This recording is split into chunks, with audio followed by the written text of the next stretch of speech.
Bonsoir à tous, soyez les bienvenus au rendez-vous, votre magazine Culture et Société. Ce soir, rencontre avec un homme passionné, acteur et spectateur de son temps, François Hollandini, mécène moderne. Il nous parlera du musée Marc Petit qui fête ses 10 ans. Nous évoquerons ses passions, l'art, la philo et les amis avec Olivier Pourriol. Enfin, découverte de Peggy Guggenheim, la collectionneuse d'art et d'hommes, une chronique signée Marie-Jo Harry-Guilandini. Cher François Hollandini, bonsoir, bienvenue sur le plateau du rendez-vous. C'est un honneur d'accueillir un homme passionné, passionnant, avec ce beau sourire. C'est un honneur pour moi. Partagé, donc. Alors, l'art, la culture, la philosophie, les amis, c'est un condensé de vos passions? On a juste? Ah oui, il ne doit pas y en avoir d'autres. Non, ça suffit. C'est déjà pas mal. Vous êtes à l'origine du musée Marc Petit, qui est hébergé au Lazaret Hollandini à Ajaccio. Le musée fête cette année ses 10 ans. Oui. Joyeux anniversaire. Oui, on se régale. Plein de choses pour fêter ça. Alors, pour comprendre comment est né le projet, je vous propose de revenir sur votre parcours. Oui. Pour ceux qui l'ignorent, vous avez été l'un des acteurs principaux du tourisme insulaire. Vous avez eu une vie professionnelle bien remplie, avec, j'imagine, des hauts et des bas, en tout cas, une vie pas de tout repos. Votre père aurait aimé que vous choisissiez une autre voie que celle de l'entreprise familiale. C'est vrai? Plus sûr. Ses amis, c'était des dentistes, des médecins, des notaires, des pharmaciens. Voilà, profession libérale, surtout pas l'entreprise. Alors du coup, vous essayez de faire des études dentaires. Mais oui, comme j'étais, il faut le dire, médiocre. Oh non, on n'ira pas jusque-là. Moyen en Corse et mauvais au lycée Henri IV. J'étais mauvais. La preuve, c'est qu'on m'a pas gardé pour le bac final. Il a fallu que j'aille à Carnot. Bon. Eh bien, l'avenir, c'était dentiste, mais c'est pas mon père qui me l'a dit. C'est moi qui l'ai choisi parce que le meilleur ami de mon père était un dentiste, Carouge, qui est encore connu aujourd'hui. Sauf qu'à cause d'un dentier, ça se passe pas comme prévu. Ah ben non, il faut dire que je suis pas du tout bricoleur. Le haut, le bas, la droite, la gauche, c'est pas mon... C'est pour les autres. Alors quand vous travaillez dans la miniature... J'ai eu l'angoisse de ma vie, j'ai dit, je ne veux pas être un dentiste raté. J'aurais été un dentiste raté. Et ça, c'est la décision radicale de ma vie. C'est la seule dont je suis fier. En tout cas, c'est une preuve d'honnêteté et de lucidité. Ah oui. Surtout pour cette pauvre dame qui avait la bouche ouverte avec son dentier coincé. Absolument. Alors, on va passer. Vous avez décidé ensuite d'étudier une autre passion, la philosophie. Vous allez obtenir vos diplômes, vous allez même enseigner, mais seulement 1 an. Pourquoi? 1 an, 2 ans. C'était les années 68-69. J'étais passionné de philosophie et je lisais beaucoup. Mais j'étais maître d'internat et j'en avais marre d'être maître d'internat. C'était à Versailles, c'était horrible. Pourquoi? Et donc, parce que c'était un collège et que le directeur était un imbécile, quoi. Bon. Ah, ouais, bon, et donc, on le salue. il fallait que je fasse le maître d'internat, c'était le garde-chou. Quoi, il y avait des horaires, il fallait laisser ouverts les volets pour que le gardien puisse surveiller, etc. Enfin, c'était la poisse.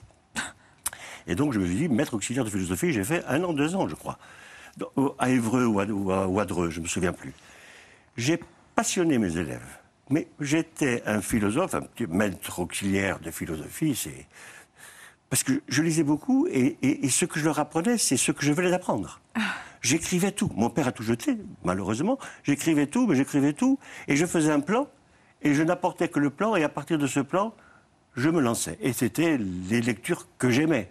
C'était Bachelard, c'était Ricoeur, c'était Sartre, c'était Aron. C'était pas les philosophes classiques. Je n'ai jamais lu Kant, surtout pas. Oh, Kant, ça me vient même maintenant. J'ai jamais lu Hegel. J'ai lu Descartes parce que Descartes est lumineux, il est facile. Bon. Mais moi, j'ai fait la philosophie. C'est simple, non pas comme un art de penser, mais comme un art de vivre. La philosophie, pour moi, c'était un art de vivre. C'était ce que disait Yankelevitch, qui était un de mes professeurs. Je crois bien, oui. Aime et fais ce que tu veux. Reprenant un classique, c'est Augustin. Aime et fais. Aime et fais. Aime d'abord. Eh bien, c'est mon parcours. C'est bien résumé, c'est très joliment résumé.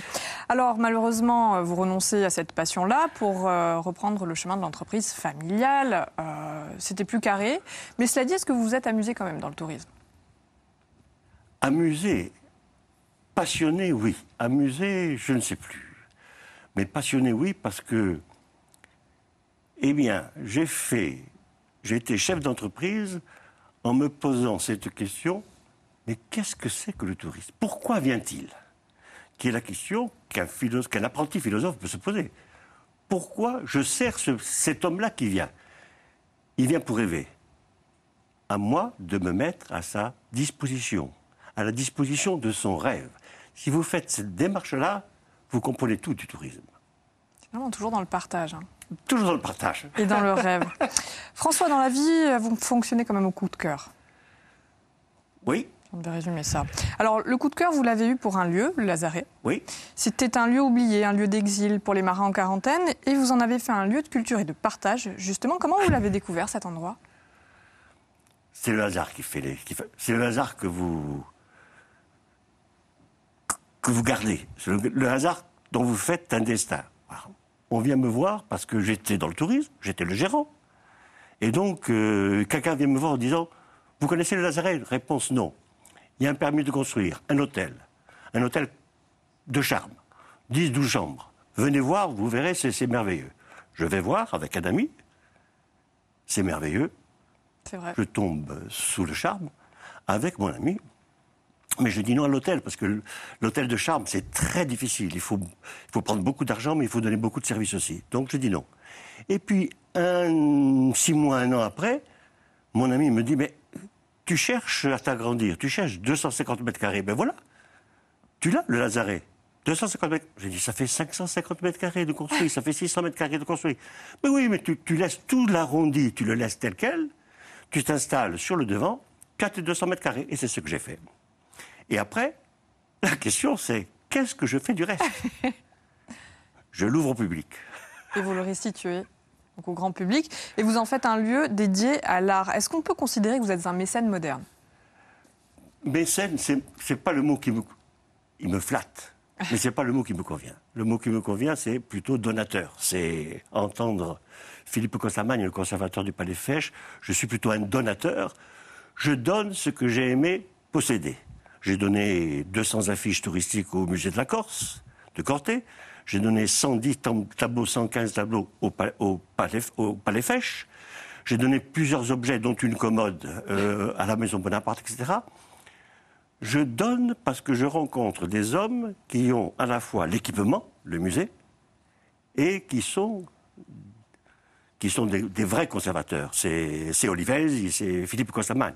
Il me faut l'équipement et il me faut l'encadrement.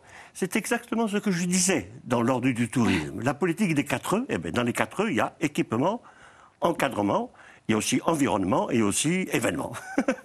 Et du coup, ça permet de partager ce que vous avez Voilà. aimé. Alors, ce que vous aimez par-dessus tout, votre révélation, c'est l'artiste Marc Petit, le sculpteur. Comment vous l'avez découvert? Alors, par hasard, là une aussi, fois de plus. Par hasard. Il n'y a que des rendez-vous, décidément. Il n'y a pas de hasard. Je suis à l'église Saint-Germain, près de l'église Saint-Germain, dans une galerie que Marc Petit connaît. Il y a 5 ou 6 sculptures là, dans une galerie. Je tombe sur ces sculptures. Immédiatement, c'est l'émotion. Ça vous prend, ça vous prend. Ma femme est là. Elle sait que c'est dangereux avec moi. Elle me dit, tu en prends une et tu t'en vas. J'en ai pris une et je suis parti. C'était 1996. Ce qu'elle n'a pas prévu, ce que je n'avais pas prévu, c'est que 6 ans après, voulant faire de cette promenade, qui est maintenant promenade Marc Petit, voulant faire une allée des sculptures, je vais à la recherche de mon deuxième sculpteur. J'en ai déjà un, Kaol. Je cherche un deuxième. Qui? Mais je n'ai aucune culture, artistique. Donc, je n'ai pas la réponse. Mes 20 sculpteurs, j'en ignore tout.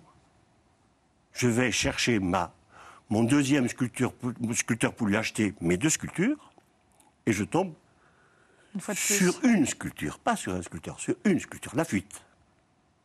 La fuite. Je reste devant, estomaqué, c'est lui. Qui, lui? Mais celui de la petite fougue, celui de 1997. Je ne le connais pas, il est là. Marc Petit est là, tout noir, avec tout Avec ses sombre, grands des sourcils. sourcils noirs, yeux noirs, vêtements noirs, etc. Mais tellement lumineux. On discute, et lumineux, et une voix superbe que ça. On discute, je lui achète ces 2 sculptures, je reviens, je vais avec mes amis dire, regardez ce que j'ai trouvé, mes amis antiquaires, les Paul Verret, ils me disent, mais c'est un bon, nous sommes en 2003. 2004, c'est un bon, on est chez lui. 2005, il est au Lazaret, 150 à 200 sculptures, et en partant, sans le dire à ma femme, parce que sinon c'est non, et quand elle dit non, c'est non pour moi aussi, je lui dis, les 5 là et les 3 là, elles restent. 5 et 3, 8, plus 2, 10. Je me retrouve avec 10 Marc Petit en 2005. Et là, Et 2 caoles. Les 2 caoles, je les donne à mes beaux-fils. Et je passe de 10 sculptures en 2005 à 35 en 2008. Et 40 en 2018. 2018, les 10 ans. Donc 40 œuvres, 40 statues sur terre et une en mer. Alors l'idée n'est pas de vous. Ah non, l'idée n'est pas de moi. Elle est d'Olivier Pourriol. Il nous attend de l'autre côté du plateau. Je vous invite à me suivre. Oui.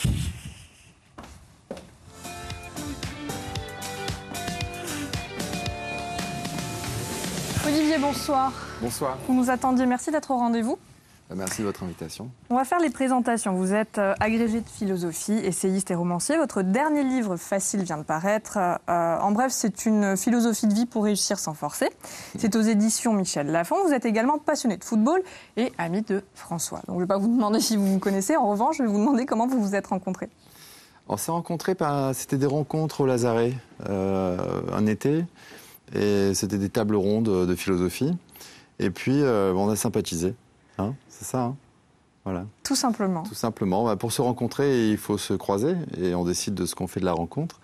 Et puis nous, on a décidé de se revoir. Et voilà, François, c'est un être rare, vous le savez. Là, je l'ai écouté, j'ai découvert des choses que je ne savais pas. Je ne savais pas qu'il avait enseigné la philosophie, parce qu'il cache, il est modeste. Je ne savais pas qu'il avait sauvé des vies en n'essayant pas d'être dentiste. C'est ça. Voilà.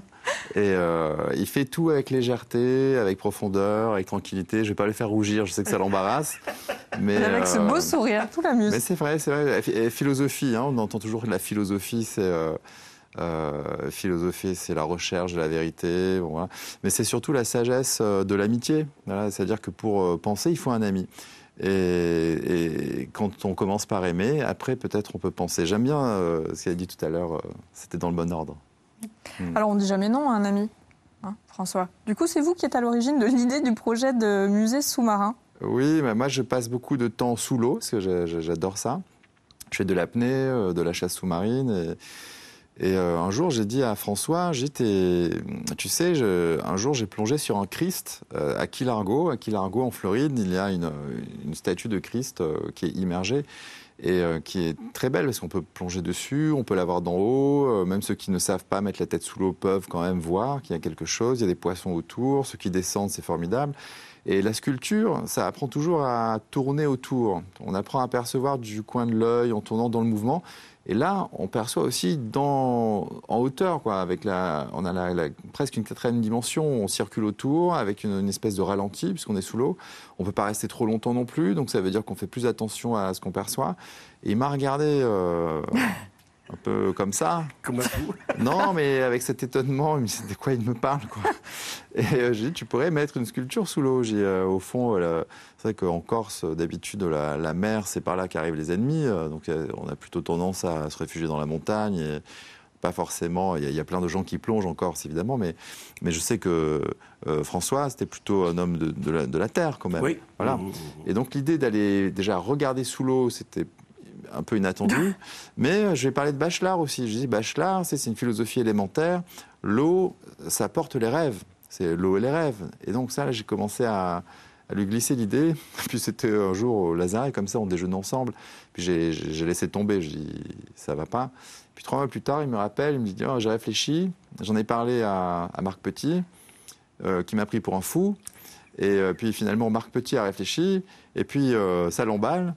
Et voilà, je pense que ça a mis le doigt sur quelque chose qui était disponible dans la folie généreuse de François. Et François, c'est la personne, tous les gens que je connais, c'est à la fois le plus rêveur et le plus réaliste. Donc moi, j'ai fourni le rêve, j'ai fourni l'étincelle, et puis lui, il a rendu tout ça possible. Moi, j'ai dit, pourquoi tu fais pas un musée sous-marin? Et puis, 3 ans plus tard, voilà, il y a le préfet maritime, le préfet, les maires, il y a tout le monde. On a visité la citadelle, on a plongé, on a cherché les endroits, il y a les bateaux. Là. Et ça y est, maintenant, ça existe. Ça y est. Comment vous avez réagi, François, quand Olivier vous propose cette idée? Et surtout, qu'est-ce qui vous a convaincu ensuite? Je me suis dit, il est fou. Tout simplement. Mais cette folie, est-ce que ça se partage? Et j'ai dit, c'est pas moi qui décide, c'est Marc. Et Marc, quand je lui ai téléphoné, il m'a dit mais tu es fou. Bon, donc, et c'était des folies communicatives. Mais ensuite, lui, il a travaillé. Il a fait un projet. C'est pas des nouvelles sculptures, hein, c'est des sculptures existantes. Les moules, ils sont déjà. La douce du Lazaret, elle est au Lazaret. Elle sera sous l'eau. L'île bleue, que vous verrez demain, elle vient d'arriver. L'île bleue, elle est en bronze. Au Lazaret, elle sera aussi sous l'eau. Et donc, les moules existent. Et de les mettre, il les a donc choisis pour qu'ils puissent aller sous l'eau avec... il n'a pas pris les choses les plus dramatiques, il a pris les choses les plus tendres, où on a envie de se promener. Pourquoi? Pour les livrer à une nouvelle perspective? Voilà. Et après, bureau d'études, et on y va. Et après, toutes les démarches, on a vu, les maires sont emballés. Justement, mettons un petit peu le rêve de côté. Est-ce qu'il y a des contraintes techniques? Est-ce qu'on a le droit? Énormes. Est-ce que la loi permet de déposer une statue? Elles sont énormes. On a mis facilement 1 an pour avoir l'autorisation d'une sculpture. Et il y en a 32 en tout. Mais ils ont voulu dire... Parce que là, il y avait une date, le 20 octobre, demain, où ceux qui peuvent venir sont invités. Hein. On est déjà 451 inscrits, mais c'est un peu plus, pas de problème. Eh bien, il y avait une date. Donc, ils ont dit, l'administration, on l'isole. Vous nous présentez l'ensemble du projet, mais on ne se prononcera pas sur l'ensemble de ce projet, on ne se prononcera que sur Gaïa. Elle s'appelle Gaïa. Gaïa, ça a demandé 1 an. Parce qu'il faut passer une commission, la commission nautique locale, CNL. Il y a une 20aine de personnes. Il y a tous les gens qui travaillent avec le milieu marin. Il y a tout à respecter. La sécurité et l'environnement. Eh bien, on rentre dans ces exigences avec un bureau d'études, et ensuite, après, c'est oui. Alors, on voit des images, ça y est, elle est en place. Elle est en place. L'idée, c'est qu'il n'y a pas de danger ni pour l'environnement, ni pour les bateaux. C'est que le public s'approprie, je crois que c'est chose faite, cette sculpture. Oui, absolument, voilà. Autant absolument. Les cormorans que les baigneuses. Alors, on le disait tout à l'heure, François, vous êtes un homme de passion, la culture, l'art, les amis. Et le lieu, le Lazaret, l'objectif, c'était en faire une communauté d'épicuriens? Ah, il y a Michel Onfray, au temps où nous étions amis, parce que bon, c'est quelqu'un que j'aime beaucoup, moi, qui est très disputeur. Il a écrit un article qui est dans le livre Tourisme Épicure chez les Corses. Donc, je ne sais pas si je suis épicurien. Mon philosophe de fond, celui que je préfère, celui qui correspond le mieux à moi, qui vient de décéder maintenant, c'est Clément Rosset. C'est celui qui a écrit un bouquin extraordinaire, c'est La force majeure, c'est la joie de vivre. Quand vous avez un philosophe qui se dit la force majeure, on ne sait pas pourquoi, mais la force majeure, c'est la joie de vivre, alors que la vie, elle est certes belle, certes, mais aussi tragique, eh bien, c'est la joie de vivre. Vous pouvez être dans n'importe quelle situation, il y a cette joie fondamentale qui vous dit « je veux continuer de vivre ». Et Marc Petit dit ça. Ce ne sont pas des sculptures de mort, ce sont des sculptures de vie. À savoir, il y a tous les drames, j'ai un passé mouvementé, j'aurai un avenir mouvementé, mais je l'accepte. Je l'accepte parce que je suis là. Il y a une éternité que je n'étais pas là, il y a une éternité où je ne serai plus là, mais maintenant je suis là et je veux vivre. Et c'est ça la joie de vivre. Est-ce que vous considérez avoir réussi ? Est-ce que ça y est, ce lieu, le Lazaret, vous l'avez rendu accessible à tous ou quand même ça reste réservé à une élite ? Alors, ah non, là, il y a 8000 personnes, il y a 8000 personnes qui viennent et il y a des choses, il y a le jazz. La musique. Est-ce qu'il y a une élite du jazz ? Il y a de la science, de la philosophie, il y a aussi des expositions. On a fait la Ferronne. Au contraire, c'est la qualité, on essaye la qualité, mais pas l'élitisme, si vous voulez. Mais ma réussite, elle sera quand ce lazaret, c'est le projet qui est en cours. Monsieur le maire le sait, il a le dossier depuis le mois de février.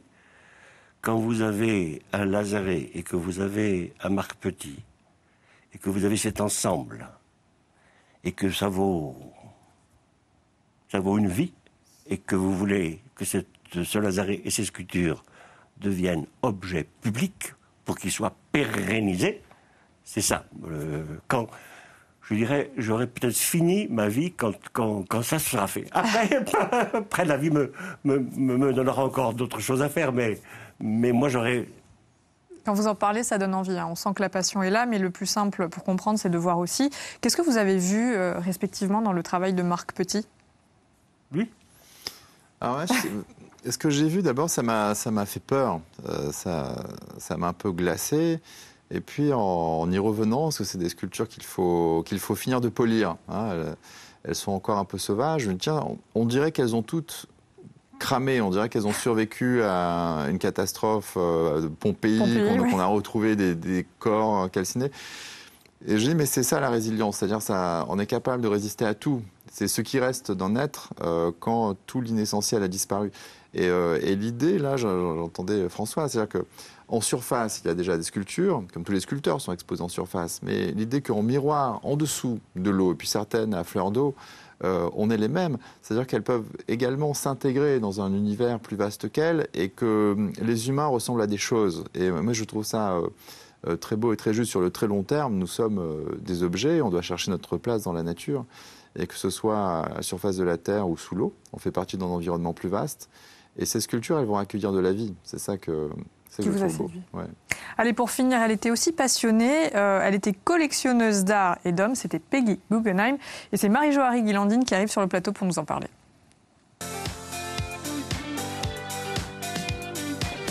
Bonsoir Marie-Jo. Bonsoir. Bienvenue. Alors Peggy, c'était une artiste en son genre. Ah oui, c'est une femme tout à fait exceptionnelle parce que vous le disiez tout à l'heure, vous êtes collectionneur et donateur, mais vous êtes quand même un peu mécène aussi puisque vous vous occupez des artistes, vous les suivez, vous achetez leurs œuvres, ça les aide quand même. Et moi je voulais donc justement parler de Peggy Guggenheim qui est sûrement une des plus grandes collectionneuses et mécènes du XXe siècle. C'était la nièce de Salomon, Robert Guggenheim, que tout le monde connaît pour la fondation qu'il a créée en 1937 et les musées que l'on peut actuellement visiter à New York, évidemment, et à Bilbao. Il y a eu plusieurs musées, il y a encore des projets en cours, dont Abu Dhabi, d'ailleurs, je crois. Et voilà, donc les architectures des deux musées, évidemment, on les connaît bien, celle de Frank Lloyd Wright pour New York et celle de Frank Gehry pour Bilbao. Ce sont des lieux vraiment tout à fait remarquables. Alors elle est autodidacte de l'art, en fait, malgré cet oncle qui adorait l'art. Elle a surtout appris, en fait, quand elle est arrivée en France en 1921 et qu'elle a rencontré Marcel Duchamp. C'est Marcel Duchamp qui l'a formé. Elle dit qu'il a formé son œil, qu'il l'a éduqué, qui lui a permis de dissocier l'art abstrait du surréalisme. Tout ça, pour elle, elle mélangeait au début. Et puis, comme elle s'ennuyait, puis elle avait quand même beaucoup d'argent, elle a décidé de créer une galerie à Londres en 1936. Ça s'appelait Guggenheim Jeune. Et finalement, elle s'était donné un régime assez strict. C'était acheter une toile par jour. On n'en est pas encore. Je ne savais pas. Vous n'en êtes pas encore là. Je n'y serai jamais. Non, je ne serais pas d'accord. Malheureusement. C'est quand même pas mal. Il y a un film qui lui a été consacré, un film de Lisa Imordino Vreeland, qui montre un petit peu son parcours. Mais ce qui est très intéressant, c'est qu'en fait, elle a utilisé aussi pendant la guerre son prestige, son nom, sa nationalité américaine et son argent pour sauver beaucoup d'artistes, en fait. Donc, elle leur a fourni des faux papiers, elle a financé leur départ vers les États-Unis. Donc, en ça, elle a été aussi extrêmement engagée. Voilà. Le film enfin, je voulais qu'on m'envoie une petite bande-annonce, mais je sais que c'est très... On va regarder. Ouais, on peut regarder. Allez, regardons un petit bout. What do these pictures mean to you yourself? Oh, they become more or less the most important part of my life. I can't imagine now living without them.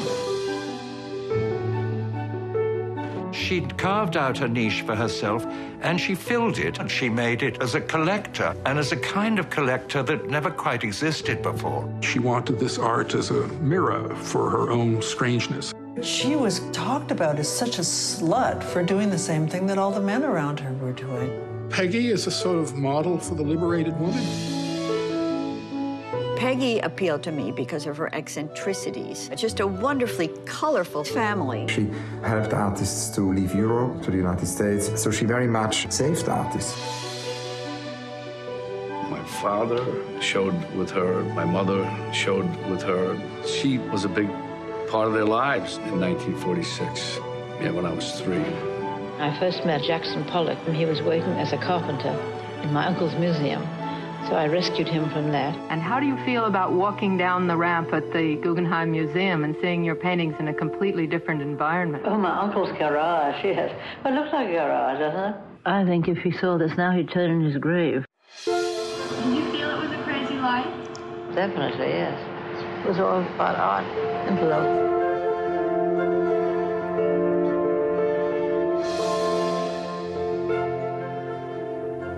Quel destin, Peggy Guggenheim, la collectionneuse. Mais c'est vrai qu'elle a eu un œil exceptionnel. Sa collection, elle est vraiment exceptionnelle. Elle a vraiment déniché des artistes en début de carrière que personne ne connaissait. Et sa collection est vraiment, vraiment extrêmement bien construite, extrêmement bien bâtie. Oui, je disais tout à l'heure en fait que le film finit sur Venise parce qu'elle s'y est installée. Elle est morte là-bas d'ailleurs à Venise. Et un musée porte son nom. C'est le musée Peggy Guggenheim qui a été fondé en 1952. Elle était arrivée d'abord pour la Biennale à laquelle elle participait en permanence. Et sa personnalité avait vraiment inspiré le respect. Elle était devenue vénitienne sur la fin de sa vie. Mais voilà, moi je voulais quand même aussi vous profiter pour vous poser une petite question. Quand on est justement un peu mécène comme vous, est-ce qu'il est nécessaire est-ce qu'il suffit d'admirer le travail d'un artiste pour acheter ses toiles et le suivre, ou est-ce qu'il faut quand même qu'il s'agisse aussi d'une belle personne? Parce que je sais qu'avec Marc Petit, vous avez un rapport vraiment très privilégié. Eh bien, comme je vous l'ai dit, comme je n'ai pas cette culture qu'on suppose que j'ai rencontré un sculpteur qui est une belle personne. Alors pour moi, je dirais presque, et c'est rare, peut-être que la personne est peut-être plus grande que l'œuvre. J'ai dit une énormité. Une énormité. Chez Marc Petit, oui, chez Marc Petit, il est exceptionnel. C'est vrai. Mais lui mourra. Et son œuvre, non. Pour lui, effectivement, son œuvre est plus importante parce qu'il veut vraiment qu'elle lui survive. C'est la notion de temps, il nous l'a dit, est très, très importante chez lui. Eh bien, ce sera le mot de la fin. Merci infiniment à tous d'être venus sur le plateau du rendez-vous. On rappelle, le musée Marc Petit fête ses 10 ans, 40 statues à découvrir sur Terre et une désormais à découvrir en mer. Votre dernier livre, Olivier, Facile ou l'art de réussir sans forcer, c'est aux éditions Michel Lafon. Merci à vous de nous avoir suivis. Passez une excellente soirée à tous. Je vous dis à très vite. Ciao.